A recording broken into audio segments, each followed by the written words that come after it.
오늘은 아브라함의 별, 이런 제목으로 말씀을 나누겠습니다. 하나님께서 아브라함에게 고향 본토 친척 아버지를 떠나게 하시며 그에게 많은 자손을 주시겠다고 약속하셨습니다. 그러나 약속을 받은 뒤에도 아기는 곧 생기지 않았습니다. 그가 낙심해 있을 때 하나님께서 아브라함을 불러내셨어요. 그리고 하늘의 별을 세워보라고 그랬습니다. 저 하늘의 별을 세워봐라. 하나 둘 셋. 아이고, 셀 수가 없습니다. 별을 셀 수가 없지. 내 자손이 하늘의 별과 같이 많아질 것이다 하고 말씀하셨습니다. 하늘의 별처럼 많은 자손들이 아브라함을 통해서 세상에 나타날 것을 예언하신 것이죠. 그런데 그 하늘의 별 같은 많은 자손들의 첫 번째 싹으로 온 사람이 이삭이란 아들입니다.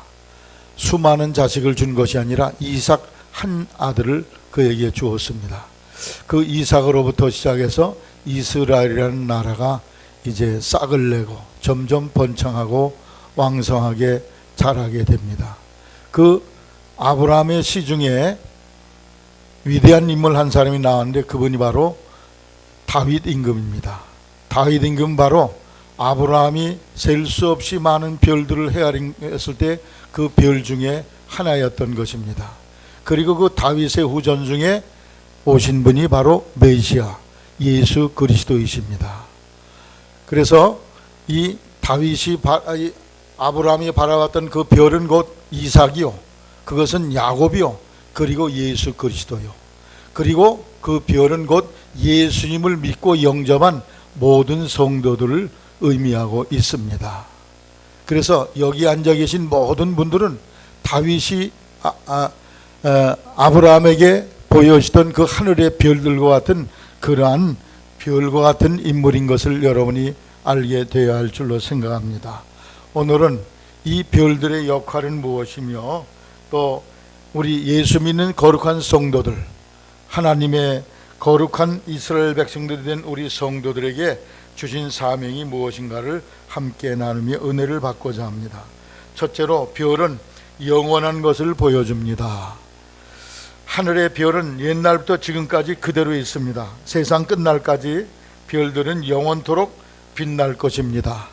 그래서 이조 시대에 세종대왕 때 빛나던 그 북두칠성이 지금도 그대로 빛나고 있어요. 삼국시대에 있던 그 북두칠성이 그대로 빛을 발하고 있습니다. 이것은 뭘 말하느냐? 별은 영원히 변하지 않는다 하는 그런 말씀이에요. 그러니까 별은 누굴 상징한다고요? 아브라함이 바라봤던 그 별은 이삭이요, 다윗이요, 예수 그리스도요, 또 거룩한 이스라엘 백성인 우리 예수 믿는 성도들이 바로 별이라고 그랬는데, 우리는 바로 영원한 존재라는 것을 성경이 우리에게 말씀하고 있습니다. 성경은 하나님이 영원하시다고 말해요. 하나님은 영원한 존재이며 또한 그 능력도 영원하시다고 말씀합니다. 이사야 40장 27절에 야곱아 내가 어찌하여 말하며 이스라엘아 내가 어찌하여 이르기를 내 사정은 여호와께 숨겨졌으며 내 원통한 것은 내 하나님에게서 수리하심을 받지 못한다 하느냐. 내가 어려움 당하는데 하나님은 안 계신가? 하나님은 돌봐주시질 않네? 이런 생각을 하고 있다는 말이에요. 성도들이 28절 너는 알지 못하였느냐 듣지 못하였느니라 영원하신 하나님 여호와. 하나님은 영원하시다는 거예요. 있다가 없어지고 그런 하나님이 아니고 영원하던 하나님이라는 거예요. 그 하나님은 땅끝까지 창조하셨으며 피곤치 아니하시며 곤비치 아니하시며 명철이 아니 없으며 피곤한 자에겐 능력을 주시며 무능한 자에겐 힘을 더하시나니 소년이라도 피곤하며 곤비하며 장정이라 넘어지되며 자빠지되 오직 여호와를 앙명한 자는 새 힘을 얻으니 독수리의 날개침이 올라간 것 같을 것이요 다른 박질라도 곤비치 아니하겠고 걸어가도 피곤치 아니하리로다. 하나님은 영원한 존재일 뿐 아니라 그의 능력도 영원하시다 하는 것을 성경이 우리에게 말씀하고 계십니다. 신명기 33장 27절에 영원하신 하나님이 너의 초소가 되시니 그 영원하신 팔이 내 아래에 있도다. 그가 내 앞에서 대적을 쫓으시며 멸망시킬 것이다. 하나님의 능력은 영원하시다는 것을 말씀하고 있습니다. 그래서 영원하신 하나님을 의지할 때 우리 영혼들은 진정으로 인생이 살아가야 될 본분이 무엇인지를 발견하게 됩니다. 전도서 12장 13절에 일의 결국을 다 들었으니 하나님을 경외하고 그 명령을 지킬지어다. 이것이 사람의 본분이니라. 하나님을 따르고 믿고 의지하는 것이 인간의 본분이라는 것입니다. 그래서 인간이 이렇게 하나님을 의지하며 살아갈 때 죄악의 어두운 세상에서 갈 바를 모르는 인생들에게 하나님이 방향을 제시해주고 인도해 주시는 복을 받게 되는 것입니다. 하나님을 만날 때 인생은 삶의 존재 의미와 그 가치를 발견하게 됩니다. 인생이 어디서 와서 무엇 때문에 살며 그리고 인생은 어디로 가는 것입니까? 이것에 대한 인생 최대의 질문에 대한 답을 영원하신 하나님을 만남으로 해결할 수가 있습니다. 로마서 11장 36절에 그에 대한 답이 나옵니다. 따라하세요. 만물이 주에게서 나오고 주로 말미암아 삼고 주에게로 돌아감이라.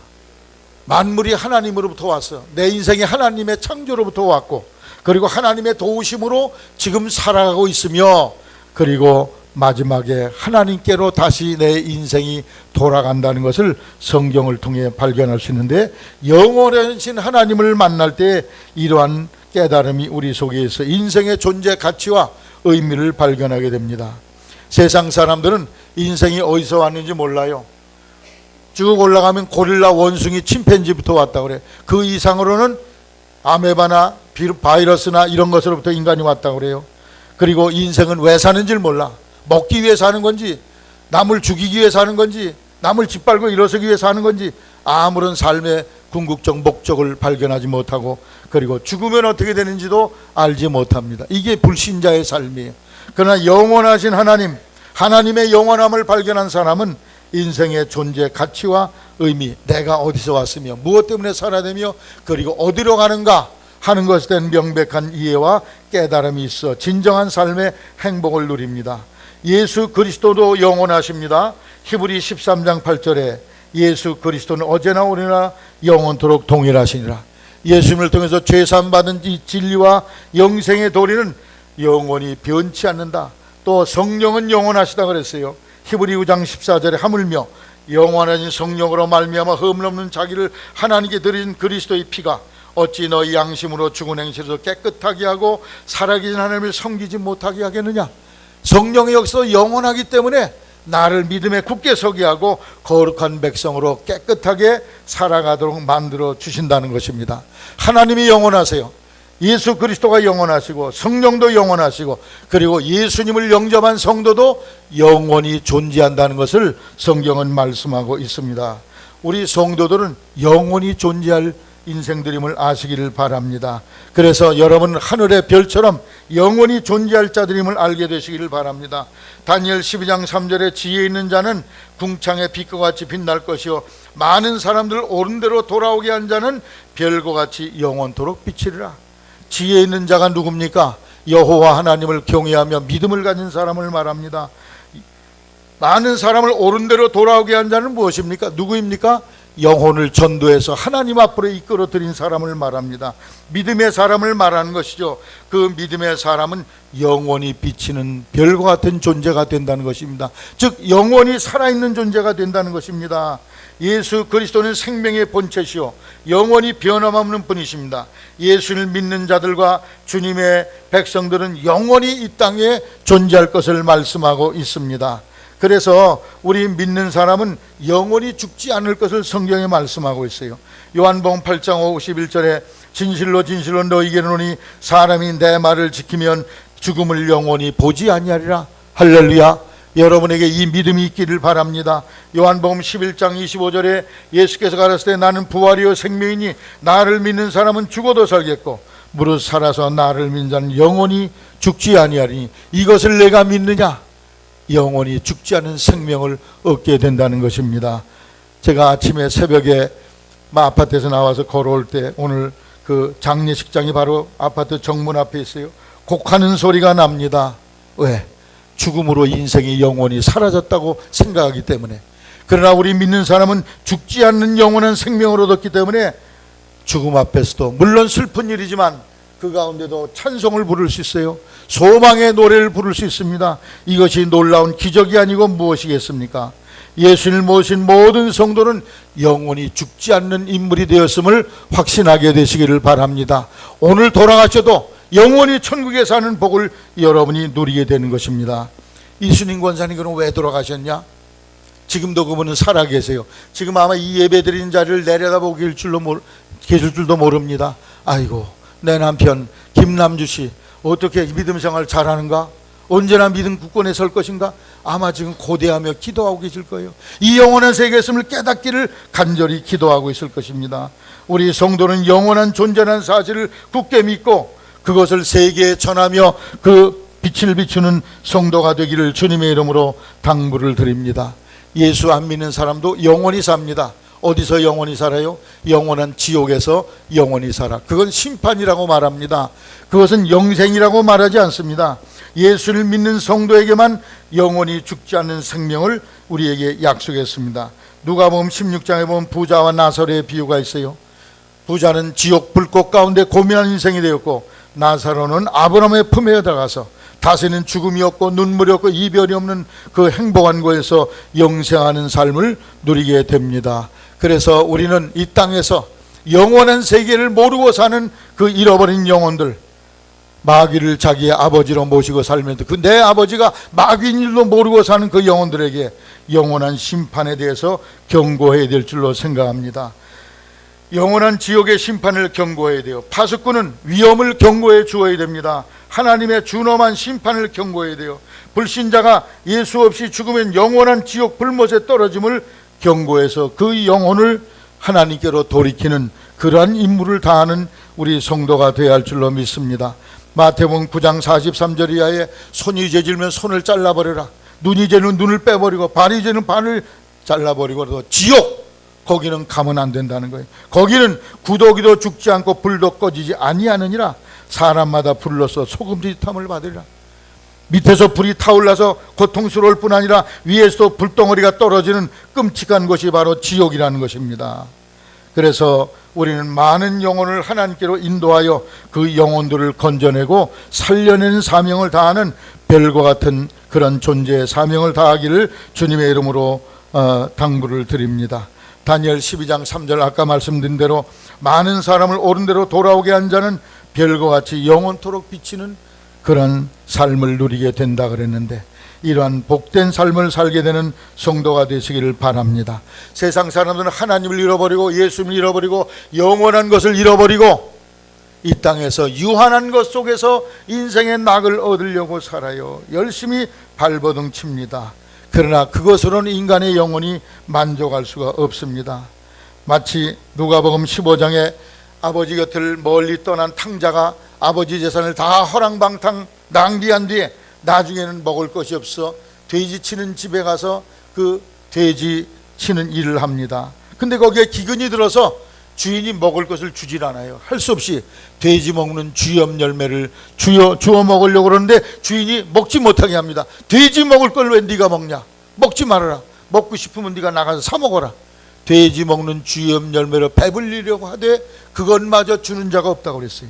오늘 세상 사람들은 육신의 정욕과 안목의 정욕, 이생의 자랑, 세상 이런 것들로 인생 영혼의 만족을 얻으려고 그래요. 그러나 그건 아무리 먹어도 배부르게 못할 것이요 인간의 영혼의 양식이 되지 못합니다. 왜 그러냐? 잠언 3장 11절 말씀에 사람에게 영혼을 사모하는 마음을 주셨기 때문입니다. 사람은 영원한 것을 사모하는데 인간은 영원하지 않은 것, 육신의 정욕과 안목의 정욕과 이생의 자랑, 탕자가 먹는 쥐염 열매, 술이나 담배나 마약 이런 것들로 영혼을 채우려고 그러는데 그것은 영혼을 위한 양식이 아닙니다. 결국은 인간의 영혼은 핍절하고 견딜 수 없는 고난과 위기 속에 떨어져 버리고 마는 것입니다. 이스라엘 백성들은 어떻게 살았습니까? 하늘의 별처럼, 그렇게 별처럼 살았습니까? 세상에 영원한 세계 같은 걸 전하면서 그 다른 백성들을 하나님께 인도하는 사명을 살았습니까? 아니에요. 도리어 저들은 잘못된 선민의식 속에서 우리만 잘났다, 니네들은 이방이니까 잘못된 사람이다, 그리고 자만심 속에 하나님을 거역하며 살다가 결국 그 나라는 망하고 바벨론 포로 잡혀가고 그 후로 2500년 동안 나라 없는 소름에 살게 됐어요. 하나님의 주신 별의 사명을 수행하지 아니할 때 도리어 저들은 그 축복의 자리를 빼앗기고 말았던 것을 볼 수가 있습니다. 어떤 부인이 가출했습니다. 남편도 놔두고 자식들도 놔두고 가출했어요. 아유, 어떻게 다 집을 떠났을까? 그 여인이 빨리 돌아오기를 많은 사람들이 고대했습니다. 근데 나중에 알고 보니까 그 부인은 자기가 다니는 직장에서 젊은 총각과 눈이 맞아서 바람이 났습니다. 눈이 어두운 거죠. 완전 어두워진 영과 깜깜해진 양심 때문에 자기의 마음에 보이는 대로 육신의 정욕을 따라서 따라갔습니다. 결국 그 가정도 파괴되고 남편도 망하고 자식들도 보이는 일이 없는 그런 멸망의 길로 그는 다름질치고 말았습니다. 앞으로 그 앞에 불행하게 될 그 앞날이 전혀 보이지 않았어요. 그냥 무의식에서 엄청난 일을 저질러 버리고 만 것입니다. 참으로 안타까운 것이죠. 세상에 눈이 어두운 사람, 하늘에 별이 없는 이 세상의 백성들은 마치 이와 같은 삶을 살고 있는 것입니다. 여러분, 별은 영원한 것을 보여줘요. 영원하신 하나님, 영원하신 예수 그리스도, 성령님, 그리고 믿는 자에게 주신 영원한 생명의 세계, 그것을 하나님이 우리에게 주시는데 여러분이 그것을 발견하고 누리실 뿐 아니라 이 별빛이 세상을 비추듯이 많은 영혼들에게 영원한 세계를 전하며 그것을 선포하는 여러분 되기를 주님의 이름으로 당부를 드립니다. 두 번째로, 별은 때를 가르쳐 줍니다. 따라하세요. 별은 때를 가르쳐 준다. 별은 지금이 어떤 때인가를 가르쳐 줍니다. 깜깜한 밤중이라도 하늘의 별을 보면 때를 짐작할 수가 있습니다. 항해하는 사람 또는 저 벌판에서 사막에서 이 목축을 하는 사람들은 하늘의 별자리를 보고 지금이 시간이 어떻게 되었나, 이 때를 발견하고 지금 또 이 양들을 저 남쪽 따뜻한 데로 이주시켜야 되는지 또는 산 등성이로 올려놓아야 되는지 등등 이러한 정황에 대해서, 위치에 대해서 정확한 그런 이해와 깨달음을 가졌다는 것입니다. 특별히 항해하는 사람들은 그 배를 어느 쪽으로 돌려야 될지 이런 것들에 대해서 별자리를 보고서 결정하게 되었다는 것입니다. 그래서 이 별자리에 대한 역사는 이 배를 운영하는 사람, 배를 타는 사람들과 그리고 가축을 기르는 사람들 손에 의해서 이 별자리에 대한 그런 연구가 수천 년부터 연구되기 시작했는데, 그래서 이 가축을 돌보는 사람들이 하늘의 별자리를 보고 자기 가축을 치는 그런 것을 지혜를 얻으면서 저들이 그 별자리 이름을 동물, 자기가 기르는 가축 이름으로 짓게 되었다는 것입니다. 개, 사자, 소, 양, 황소, 또 전갈, 염소, 물고기 이런 이름을 거기다 붙이게 되었다는 거죠. 여하튼 별은 때를 가르쳐줘, 시기와 때를 가르쳐준다는 것입니다. 오늘 그리고 사계절마다 별의 위치가 달라요. 봄의 별자리, 여름의 별자리, 가을의 별자리, 겨울의 별자리. 그래서 그 자리가 각각의 때를 잘 알려주고 있는 것이죠. 그래서 우리 성도들은 이 시대와 때를 보는 그런 눈이 열린, 별을 통해서 이 시대와 때를 보는 눈이 열린 그런 성도가 되어야 할 줄로 생각합니다. 지금은 어떤 때입니까? 역사의 마지막 때입니다. 예수님이 오실 때가 아주 가까운 때입니다. 노아 시대의 사람들은 때를 알지 못해서 다 물속에 수장되었습니다. 마태복음 24장 37절에 노아가 방주에 들어가던 날까지 사람들이 먹고 마시고 장가들고 시집가고 있으면서 홍수가 나서 저희를 다 멸하기까지 깨닫지 못하였다. 그때가 지금 회개하고 배 지어야 된 거를 때를 모르고 지나쳐서 멸망당했습니다. 소돔 고모라 사람들 하나님의 불심판이 만나는 때를 몰랐기 때문에 동성연애의 죄악이 하늘에 사무쳤고 하나님의 사자가 와서 소돔을 시찰하고 심판하는 때를 몰랐기 때문에 그들은 불도가니 속에서 타 죽을 수밖에 없었던 것입니다. 세례 요한은 회개하라 천국이 가까우니라, 지금이 바로 회개의 때라고 말씀했고, 바울 사도는 지금이 자다가 깰 때라고 로마서 13장 11절에 말씀하고 있어요. 너희가 이 시기를 알거니와 자다가 깰 때가 벌써 되었으니, 고린도서 6장 2절에 보라 지금은 은혜 받을 만한 때요, 보라 지금은 구원할 날이로다. 예수님이 이 땅에 2000년에 오셨을 때에 바리새인과 사두개인이 와서 예수님, 당신이 우리에게 메시아인 것을 보여주시오. 그 증거가 뭡니까? 그러자 너희들이 천기는 분별할 줄 알면서 시대의 표적은 볼 줄 모르냐? 메시아가 온 것을 보지 못하느냐? 영적인 시대의 표적을 보지 못한다고 책망하셨어요. 저녁에 노을이 지면 너희가 내일은 날이 맑겠네, 아침에 노을이 지면 오늘 저녁 때쯤 비가 오겠네, 일기예보는 너희들이 정확히 알면서 천기는 분별하면서 이 시대의 영적인 기상도는 알지 못하느냐? 책망을 했습니다. 메시아가 이미 왔다. 그러나 너희에게 보일 표적은 요나의 표적밖에 없으니 요나가 물고기 뱃속에 3일 동안 들어가다 나온 것처럼 인자가 죽었다가 사흘 만에 부활할 것이다. 예수님이 요나의 표적을 저들에게 전해 주었습니다. 우리 성도는 이 시대의 표적을 보며 이 시대의 표적을 이웃에게 선포하고 나누어 줄 줄 아는 그러한 전도인의 사명을 다해야 될 줄로 생각합니다. 에스겔 3장 17절에 인자야, 내가 너를 이스라엘 족속의 파수꾼으로 세웠으니 너는 내 입의 말을 듣고 나를 대신하여 그들을 깨우치라고 그랬어요. 믿지 않은 사람을 깨우쳐줄 책임이 우리에게 있다는, 이게 바로 별의 사명이라는 것이죠. 지금 우리가 사는 때는 어떤 때입니까? 말세지말입니다. 여러분, 새벽기도 시간이 5시 30분이에요 5시 30분 오전인가요? 오후인가요? 오전이죠. 지금 우리가 2부 예배 드린 시간이 11시에 시작을 하는데 11시는 오전인가요? 오후인가요? 오전이에요. 그건 아주 쉬운 답안. 11시 58분은 오전인가요? 오후인가요? 그것도 오전이에요. 예수님 때부터 말세다 그랬는데 지금은요 말세지 말이에요. 예수님 때는 말세의 초창기입니다. 지금은 말세의 마지막이에요.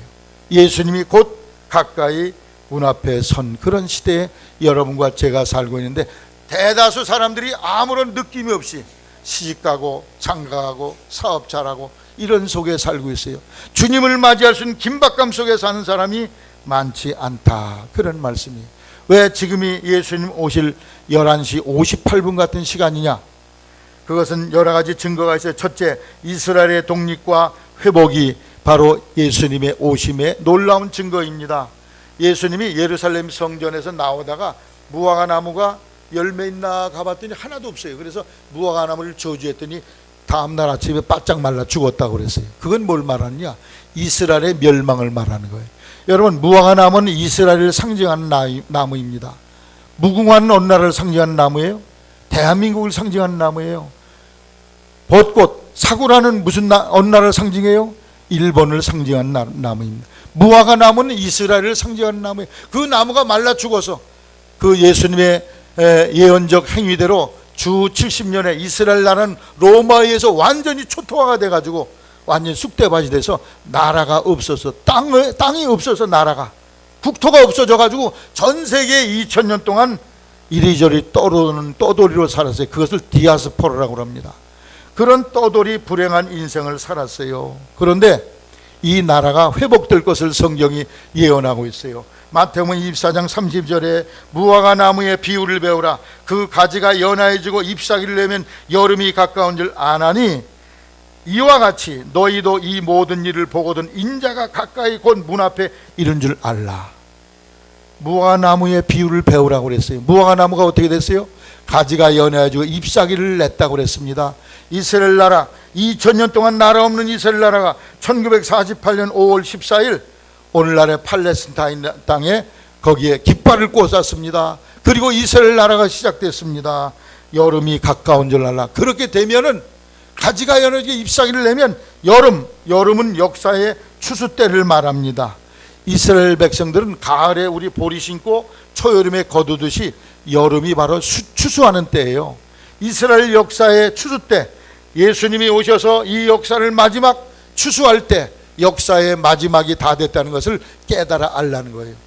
많은 사람들은 생각하기를요, 지금 대한민국 이렇게 있다가 대한민국보다 더 좋은 고려 시대가 나왔다가 또 이조 시대가 나왔다가 삼국 시대가 나왔다가 역사가 계속될 줄로 착각하고 있어요. 그런데 성경은 이 역사가 잠시 후에 마침표를 딱 찍어서 역사의 끝을 하나님이 내시겠다고 성경은 말씀하고 있습니다.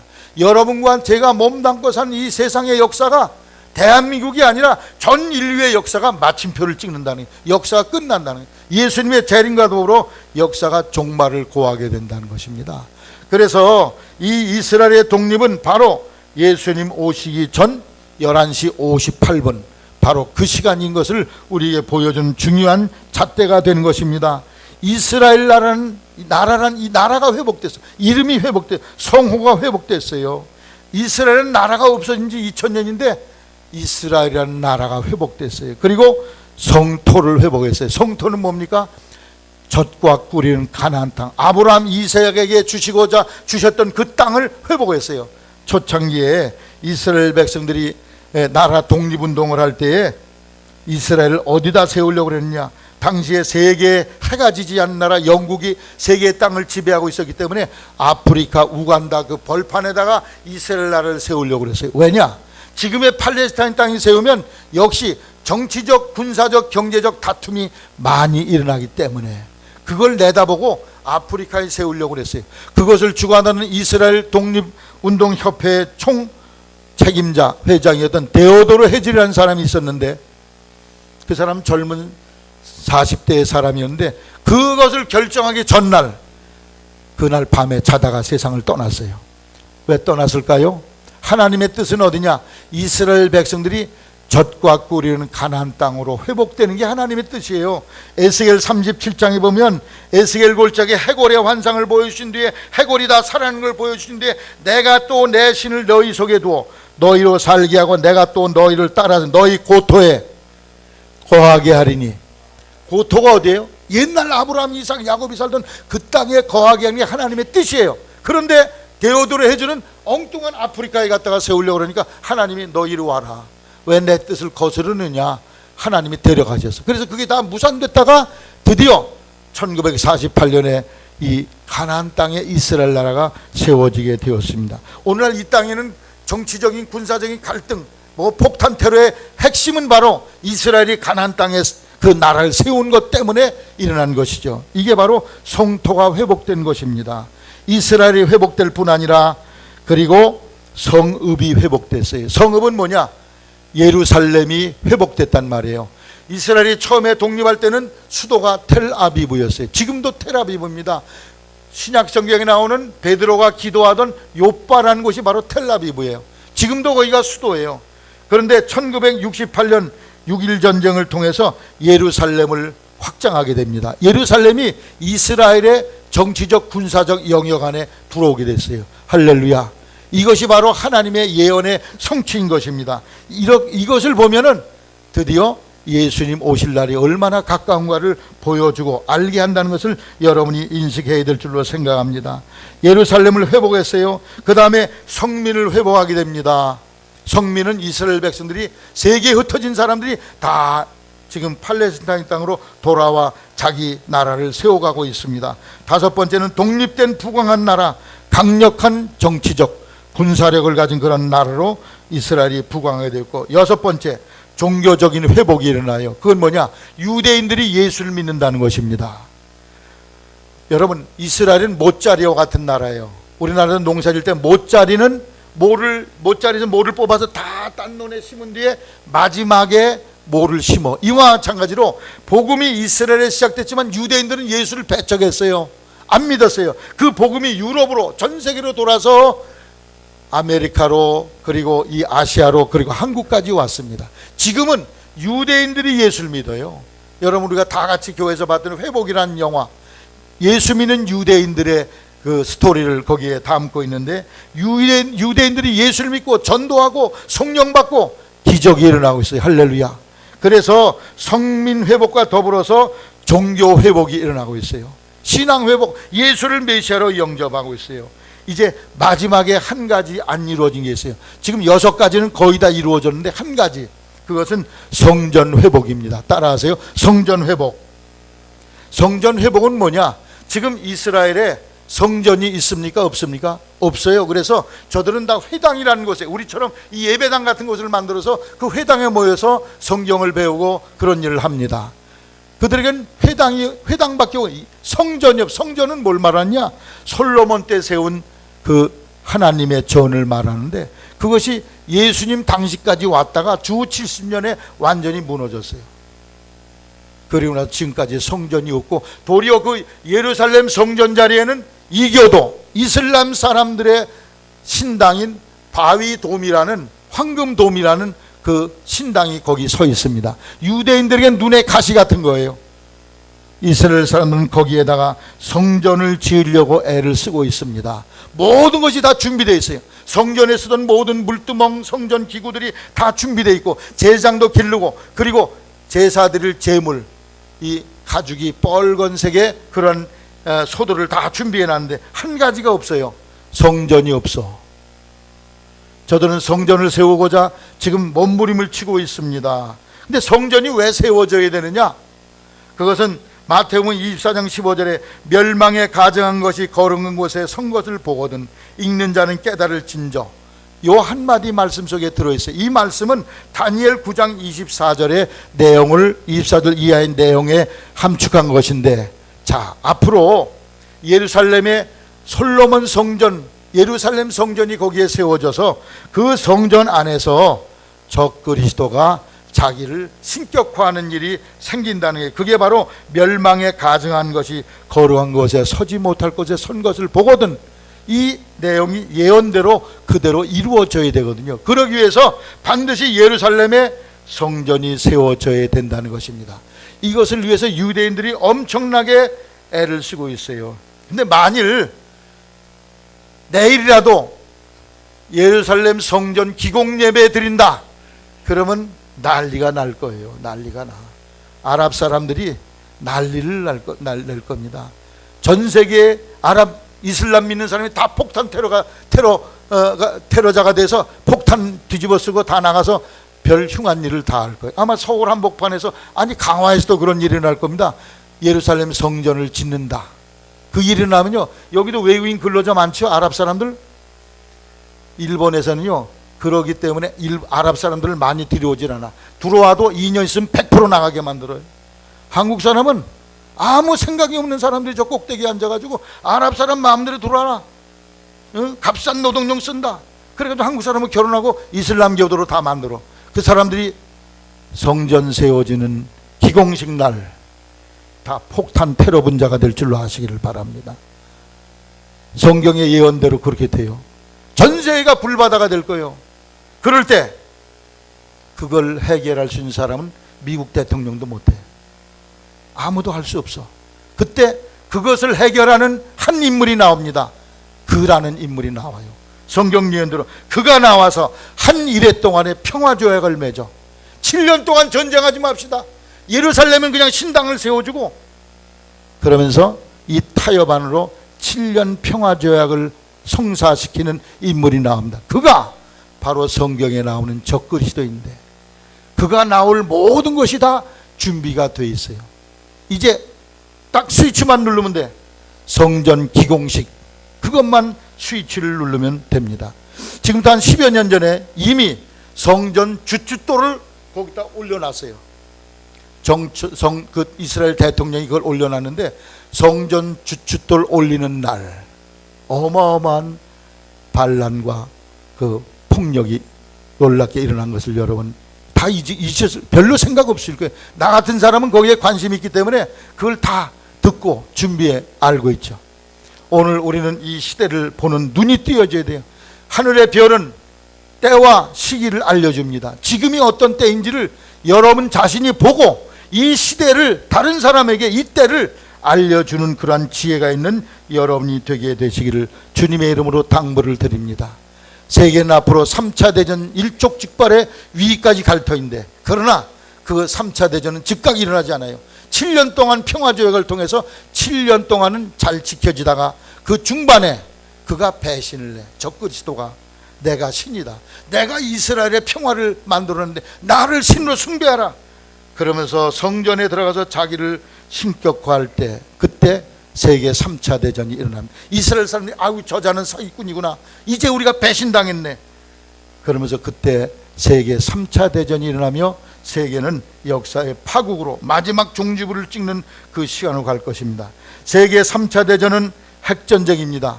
그리고 유브라데 강을 건너서 전 세계의 군사들이, 2억 명의 군사들이 아마겟돈이라는 곳으로 몰려들기 시작하는데, 그 군사들이 건너오는 강에 다리가 있으면 불편하잖아요. 그래서 강바닥이 마르게 된다고 요한계시록에 예고하고 있는데 지금 강바닥이 다 말라가고 있어. 유브라데 강이. 여러분, 성경 예언대로 역사는 흘러가고 있는데 우리는 영안을 떠서 이 시대를 본 성도가 되시기를 주님의 이름으로 당부를 드립니다. 별은 그 시대 때를 알려주고 깨닫게 하는 그런 역할을 하는데 이 시대를 알려줘야 돼. 그리고 예수님 재림의 두 번째 징조는 자연재해, 공해. 여러분, 얼마나 공기가 나쁩니까? 제가 밴쿠버에서 살다가 10년 전, 지금 딱 이제 며칠만 있으면 딱 10년이 차는데, 제가 그 전에 총회 이런 거 있으면 인천에 오죠. 공항에 도착해서 바깥으로 나오면 내 가슴을 속아밟는 것 같아. 숨을 쉬기가 어려워요. 그 차를 타고서 강남에 우리 딸들 사는 데까지 가면 1시간 동안 그동안에 마취가 돼가지고 그게 괜찮아지더라고. 근데 지금 여기 와서 오래 살다 보니까 아예 거기에 이제 마취돼가지고 아무런 느낌이 없어요. 얼마나 공해가 심한지 몰라요. 이 공해, 이것이 바로 자연재해, 기근과 지진, 이런 것들이 예수님 재림의 놀라운 징조입니다. 우리 교육관 지려고 그러는데 이거 지진 구조를 만들어내. 지진을 막는 그런 구조로 건축을 해야 된다는, 값을, 설계비가 많이 올라갔어요. 그리고 공사비도 많이 들어가. 저 지진을 막아야 되기 때문에. 세 번째 징조는 이단의 득세입니다. 거짓 선지자들이 일어나서 기사와 이적을 행하면서 영혼들을 노략질한다는 거예요. 그런데 성경은 예수님이 어떻게 오시느냐? 구름 타고 오신다고 그랬어요. 전 세계 온 국민들이 다 볼 수 있는 시간에 동시에 오신다고 그랬어요. 따라하세요. 동시에. 전 세계가 동시에 볼 수 있도록. 아유, 예수님이 이 한국 쪽에서 오면 저 반대쪽 유럽에서는 못 보겠네요. 여러분, 사람도 하는데 왜 못해? 사람도 텔레비로 전 세계를 중계하는데 하나님의 전능한 능력은 전 세계에서 동시에 재림 예수를 볼 수 있게 만드십니다. 할렐루야.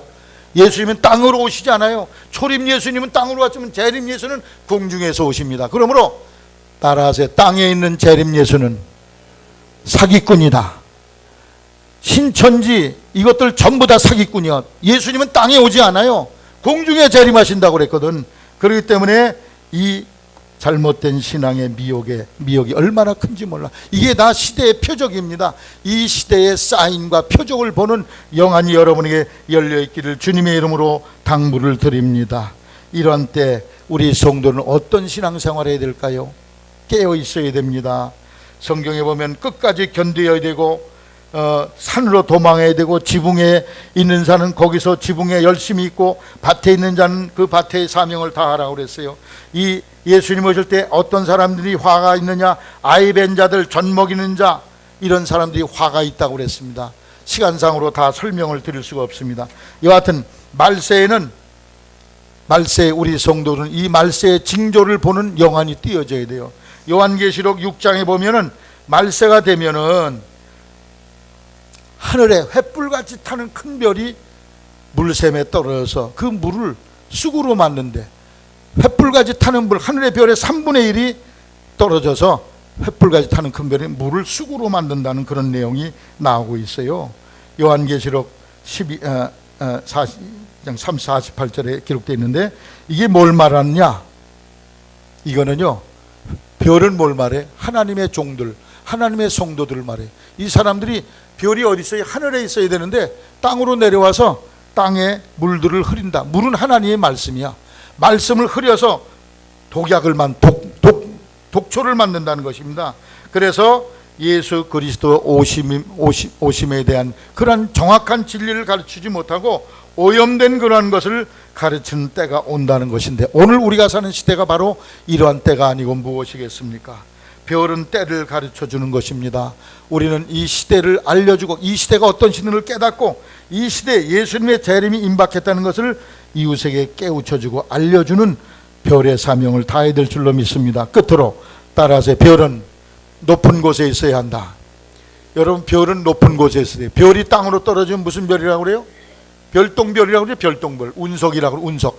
운석에 맞아 보신 사람 있어요? 아무도 안 계세요. 맞으면 죽어. 그냥 그건 콩알 같은 거는 맞으면 그냥 통과해서 죽어버리는 거예요. 사망이에요. 다행히 하나님이 이 지구에 그 운석이 떨어지지 않도록 다 이 공기층을 마련해서 오다가 다 타버려. 하나님의 보호의 장벽이죠. 그래서 별은 높은 곳에 있어야 그 직임을 감당할 수 있게 됩니다. 우리 성도들 이 땅에 살면서 높은 곳 거룩한 신앙생활을 하게 되시기를 바랍니다. 별은요 하늘에 있어야 제 역할을 감당해 티끌이 날며 소란한 세상에서 높이 떠서 만물이 잠든 어두운 세상을 향하여 그 작은 빛을 쉬지 않고 비추고 있습니다. 세상에 비바람이 몰아쳐도 별은 흔들리지 않아. 그 자리에 그냥 높은 자리에 서 있습니다. 우리 자신이 순결하고 거룩한 믿음을 가지라는 교훈의 말씀입니다. 베드로전서 1장 14절 말씀에 너희가 순종하는 자식처럼 이전 알지 못할 때에 쫓던 너희 사욕을 본삼지 말고 너희를 부르신 거룩한 자처럼 너희도 모든 행실에 거룩한 자가 되라. 기록하였으니 내가 거룩하니 너희도 거룩할지어다. 우리 성도들이 거룩한 삶을 살아야 된다는 거예요. 마음의 씀씀이나 그 입의 말이나 모든 삶이 거룩하고 깨끗해야 된다. 고린도후서 7장 1절 이하에 거룩함을 온전히 이루어 육과 영의 온갖 더러운 것에서 자신을 깨끗하게 하자. 아브라함의 별인 성도들은 육과 영의 온갖 더러움에서 자신을 깨끗하게 성별하는 삶을 살아야 됩니다. 성도의 마음에 무력과 정욕이 꽉 들어차면 별의 사명을 절대로 수행할 수가 없습니다. 땅에 그 무엇도 별을 오염시킬 수 없습니다. 티끌이나 풍우가 별을 오염시키지 못하는 것처럼 성도들은 시대의 사조나 세상 풍조와 이런 것에 유행에 물들지 않도록 자신을 지켜가는 그러한 지혜로운 삶을 살아야 될 줄로 믿습니다. 그래서 우리들이 하나님의 거룩한 백성다운 순결과 거룩함을 만들어가고 자기를 지켜가고 또 그것을 이웃에게 가르치고 교훈하는 숭고한 믿음의 삶을 살아가기를 주의 이름으로 당부를 드립니다. 별은 높은 곳에 있어야 되듯이 여러분의 신앙이 고차원적인 신앙에 이르기를 주의 이름으로 당부를 드립니다. 여러분과 저는 아브라함의 별이에요.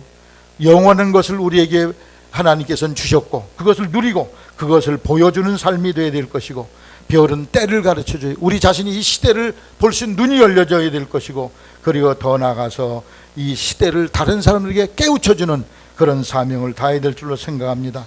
그리고 별은 높은 곳에 있어야 되듯이 여러분의 신앙이 고차원적인 이 저급한 1차원적인 신앙이 아니라 고차원적인 세계에 이르기를 주님의 이름으로 축원합니다.